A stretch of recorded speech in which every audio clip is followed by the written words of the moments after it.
Toutes et à tous, j'espère que vous allez bien. On se retrouve pour le brief du dimanche 17 novembre, il est 11h07. Aujourd'hui, on va parler donc des news économiques, du ratio long and short, du funding, open interest, des liquidations. On regardera ce que font les whales en finissant par l'analyse technique de Bitcoin. Mais avant ça, on va regarder ce qui s'est passé hier. On a eu donc le dump que j'attendais sur l'order block. Malheureusement, quand on est arrivé ici et que je pensais qu'on avait front run cet ordre pour venir chercher les liquidités juste au-dessus, bah, j'ai enlevé l'ordre. Mais voilà, on a quand même pris un long sur render. On est actuellement à RR de 1. Je pense que, donc je vais rien vous promettre, mais je pense que voilà, on peut venir chercher aisément les 10 $. Donc ça peut faire un RR de 7, ce qui est plutôt intéressant pour un swing. Donc vraiment intéressant. Je vous invite à regarder la vidéo que j'ai fait hier dessus. Ça vous donnera pourquoi on pourrait target cette zone. Également pourquoi on est rentré maintenant et pas dans les 5,44 comme on prévoyait. C'est plutôt une entrée spot, mais vous verrez, vous comprendrez en regardant cette vidéo. Au niveau donc de Bitcoin, ce que je pense, c'est que bah, le pump n'est pas fini. On a clairement atteint cette zone. On a mesh donc sur la trendline qu'on avait juste ici. On voit clairement que bah, on a rect tous les gens qui tradaient cette trendline et derrière on est reparti, on l'a réintégré et ça c'est vraiment intéressant. On voit quand même qu'il y a eu un tout petit doute dessus, hein. Il y a quand même des gens qui ont essayé de long. On voit que le marché a rebondi dessus, mais ça n'a pas tenu. On a fait vraiment de cette mèche de liquidation pour venir donc fermer le FVG que nous avions entre cette zone-ci et cette zone-ci. Donc on voit qu'on l'a fermé complètement et pour rebondir parfaitement dans l'order block qu'on avait juste ici. Donc nous, on prévoyait de rentrer dans les 50% de cet order block pour derrière venir target donc les 93 285 $. Mais voilà, à mon avis, on va venir les chercher assez facilement.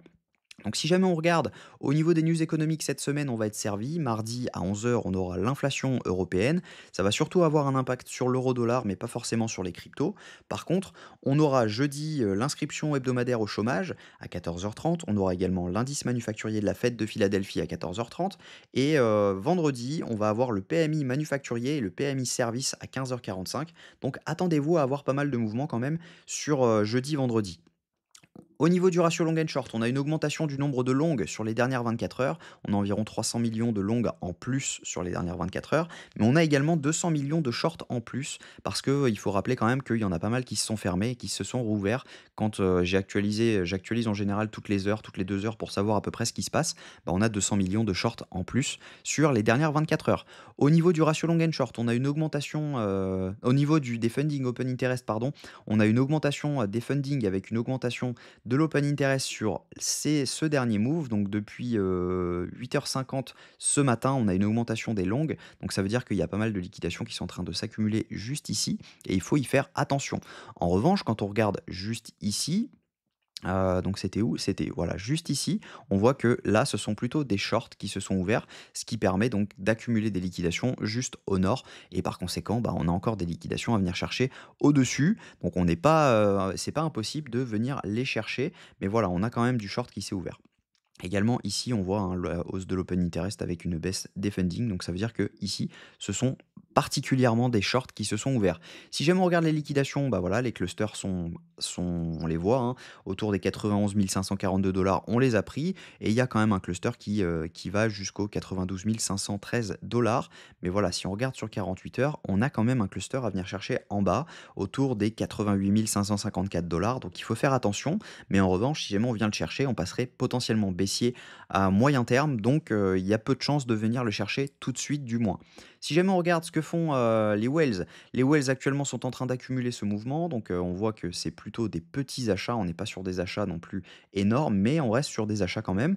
Les micro-whales, elles, sont en train de vendre ce mouvement, mais on peut très bien avoir un mouvement haussier qui s'amène dessus, hein. On peut très bien voir quelque chose comme ça. Et les retails, eux, sont en train d'acheter. Donc, on n'est peut-être pas à l'abri d'avoir un mouvement qui continue sa hausse. Donc techniquement, ce que je pense, c'est que pour le moment, c'est très bull. Tant qu'on ne valide pas maintenant, donc le support, si jamais on se remet en H4, le support donc pour passer baissier, il est plutôt ici maintenant, on est hop, donc cette trendline je peux l'enlever, on est plutôt là-dessus, donc je vais reprendre cette zone-ci et on passerait baissier en H4 si jamais on commence à valider en dessous. Donc pour ceux qui sont dans le trade, vous pouvez tout simplement manager votre stop loss pour le mettre autour des 89 369 $. Personnellement, c'est ce que je ferais.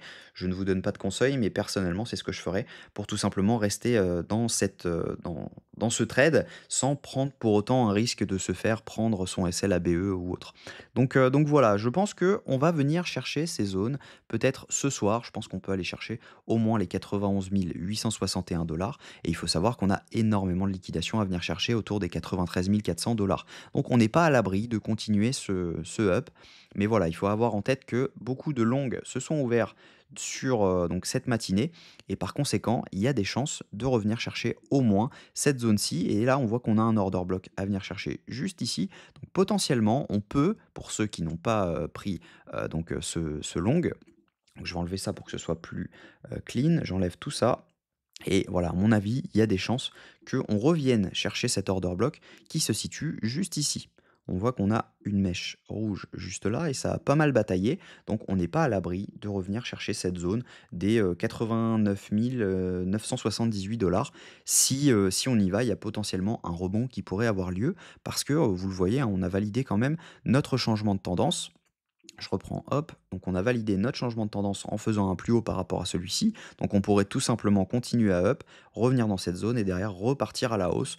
Et on validerait donc ce range qui est tout simplement là-dedans. Et tout simplement on pourrait repartir à la hausse. Donc voilà, j'espère que cette vidéo vous a plu. Si c'est le cas, je vous invite à vous abonner si jamais ce n'est pas encore fait, à activer la cloche pour ne rien manquer des prochaines vidéos. Cet après-midi, je vais sortir une vidéo sur une crypto, mais je ne sais pas encore laquelle, peut-être le NIR ou le PIT.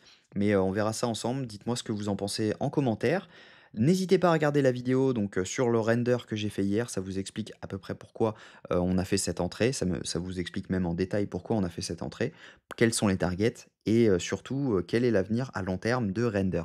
Je vous souhaite une très bonne journée, un bon dimanche, prenez soin de vous, à demain, même heure.